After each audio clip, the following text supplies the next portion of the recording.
दांत वाली बहू। रंजना कभी ब्रश नहीं करती थी।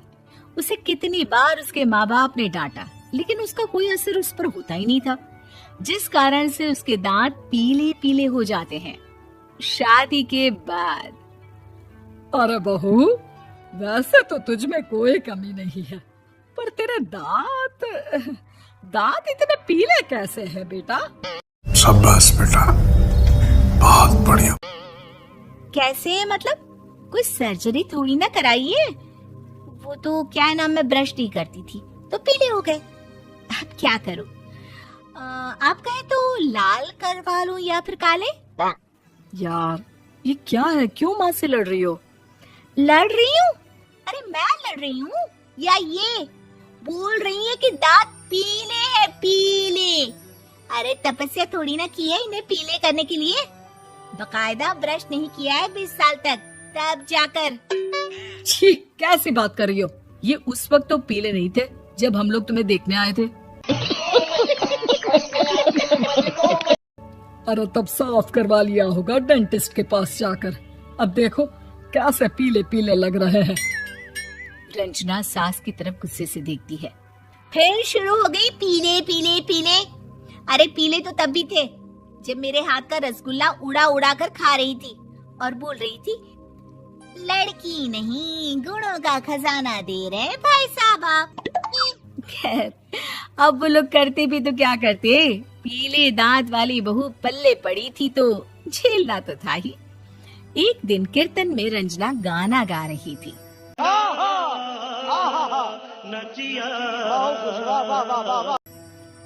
अरे कमला बहन, माँ का द्वार है, यहाँ तो सब शुद्ध होकर आते हैं, फिर अपनी बहू को ब्रश भी नहीं करवाती तुम। दूर से पीले पीले दांत भक्ति में बाधा उत्पन्न कर रहे हैं।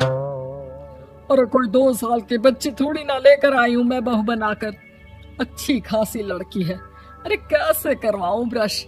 ये तो उसे खुद करना चाहिए ना। अब माँ बाप तो इसके जैसे तैसे निपटा दिए, ये नहीं सोचा कि सास कैसे संभालेगी। सास बहू को लेकर घर आ जाती है, लेकिन सोच लेती है कि अब इसे लेकर कहीं नहीं जाएगी। अगले रोज बहू कहती है, अरे क्या हो गया, मंदिर नहीं जाना क्या? कीर्तन का वक्त हो रहा है। मेरी मधुर वाणी से कान्हा जी जागते हैं और सोते हैं। आप तो जानती है ना उनकी भक्ति में कितना मन लगता है मेरा। वो क्या है ना, तबीयत ठीक नहीं लग रही है मेरी, आराम करूंगी मैं। तबीयत ठीक नहीं लग रही? अभी तो मिथुन के गाने पर नाच रही थी आप, और अब बोल रही है कि तबीयत ठीक नहीं लग रही। अरे भक्ति में मन लगा लो सासू माँ, ऊपर जाना है। क्या मुंह दिखाओगी आप? हाँ अच्छा, हमको सिखा रिया है। सास को बहू की बात पर गुस्सा आ जाता है। मैं क्या मुंह दिखाऊंगी, इसकी चिंता तो ना कर, समझी? अपने मुंह की चिंता कर, जो ये पीले पीले दांत लेकर हर जगह पहुंच जाती है। पता है लोग कितना मजाक बनाते हैं। ना जी ना, मैं नहीं जाना कहीं तेरे साथ। तो ये बात है। कोई ना, मत जाओ, मैं अपने कमरे में ही बैठकर भक्ति कर लूंगी। ऊपर वाला दांत थोड़ी ना देखता है, मन देखता है, भावना देखता है। और अरे बस बस, तू सब कुछ दिखा, बस ये सफेद चमकदार दांत ना दिखाना किसी को, है? जा यहाँ से। बहू को सास की बात का कोई फर्क नहीं पड़ता। वो तो जैसी थी वैसी ही रह जाती है। सुबह नहाकर किचन में खाना बनाना, फिर खाना खाना, कीर्तन भजन करना और सो जाना। एक दिन, माँ जी मैं सहेली के घर जा रही हूँ, शाम को लेट आऊंगी। हाँ अभी मजा आएगा ना भिड़ो। हाँ तो जाना, मैंने कौन सा तेरी आरती करनी है घर पर बैठकर। रंजना सहेली के घर जाती है, जहाँ वो पार्टी में जाने की तैयारी कर रही होती है। अरे शिखा, कहाँ जाने की तैयारी कर रही है? मैं गलत वक्त पर आ गई क्या? अरे नहीं यार, उल्टा सही वक्त पर आ गया। मैंने ये साड़ी और ज्वेलरी निकाली है यार, शाम को इनके ऑफिस की एक पार्टी में जाना है। बताना कैसा लग रहा है ये सब? नहीं यार, इस ड्रेस के साथ तो वो वाली ज्वेलरी अच्छी लगेगी। हाँ हाँ सही बोल रही है, मैंने ध्यान ही नहीं दिया। वैसे तो हमेशा से मस्त फैशन सेंस रखती है। तो बड़ा जाती होगी ना पति के साथ पार्टी में। रंजना कुछ नहीं बोलती, बस सोचती है कि यार काश ये बात सही हो जाती। पर मैं क्यों नहीं जाती पार्टी में? क्या इन लोगों की कोई पार्टी होती नहीं होगी?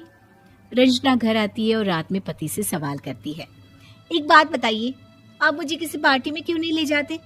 क्या आपके यहाँ ऑफिस में पार्टी नहीं होती? अरे कहना क्या चाहते हो? पति बेचारा क्या कहता कि दांत पीले हैं तुम्हारे इसलिए। अरे कोई पार्टी होती नहीं हम लोगों के ऑफिस में, तो कहाँ से लेकर जाऊं? और मार्केट, मॉल, कहीं वीकेंड घूमना, कहीं तो अरे यार सारे हफ्ते में एक छुट्टी मिलती है, तो सोचता हूँ कि आराम ही कर लूं। क्यों? रंजना मन मार के रह जाती है। पहले कभी सास के साथ मंदिर जाया करती थी, लेकिन वो भी सास ने ले जाना बंद कर दिया। घर बैठी बैठी रंजना बोर हो जाती है। तभी उसे आइडिया आता है और वो मायके जाने का सोचती है। सासू माँ, 2 दिनों के लिए मम्मी के घर जा रही हूँ। अच्छा ठीक है, आराम से जा। और हाँ, माँ से कुछ अच्छी आदत सीख कर आना कि कैसे शरीर के हर भाग की तरह दांतों की सफाई भी जरूरी होती है, समझी? शुरू हो गई ना आप? वो लोग आपकी तरह नहीं है कि छोटी छोटी बात का बतंगड़ बना दे। उन लोगों के लिए मैं मायने रखती हूँ, ना कि मेरे पीले पीले दांत। रंजना देखा आपने लापरवाही का नतीजा है। माँ को बिना बताए उन लोगों को सरप्राइज देती है, लेकिन जैसे ही वो दरवाजे पर पहुंचती है, अंदर देखती है कि घर वाले कहीं जा रहे होते हैं।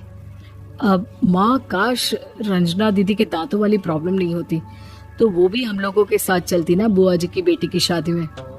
हाँ बेटा, लेकिन अब उसे कौन समझाए कि उसको उसके पीले दांत नहीं दिखते, लेकिन उसके आसपास के लोगों को कितना एम्बैरेसिंग फील कराते हैं।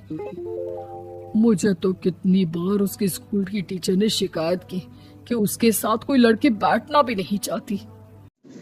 क्या सोच है रे तेरी, मानना पड़ेगा।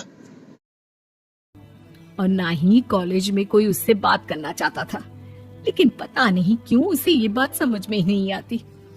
कोई कमी नहीं है उस लड़की में, बस यही कि दांत पीले हैं। वो तो भला हो जीजा जी और उनकी माँ का, जो दीदी को जैसी है वैसे ही रखा हुआ है। रंजना को अपने घर वालों की बात सुनकर बहुत दुख होता है। वो सोचती है कि वो क्या करे, लेकिन फिर वो सीधा डेंटिस्ट के पास जाती है, अपने दांत चमकाती है और कसम खाती है कि वो रोज ब्रश करेगी। अरे क्या हो गया, तुम तो 2 दिनों के लिए गई थी ना, पर कोई ना, अच्छा है चलो आ गई तो। रंजना सास के सामने आकर खड़ी हो जाती है और पूरी कौन है ये लोग? कहां से आते हैं? स्माइल करती है, उसके चमकदार दांतों को दिखाती हुई। हैं? चले मंदिर। माँ, मुझे माफ कर दीजिए, मैंने आप लोगों को बहुत एम्बैरेसिंग फील करवाया। मैं आज से रोज ब्रश करूंगी।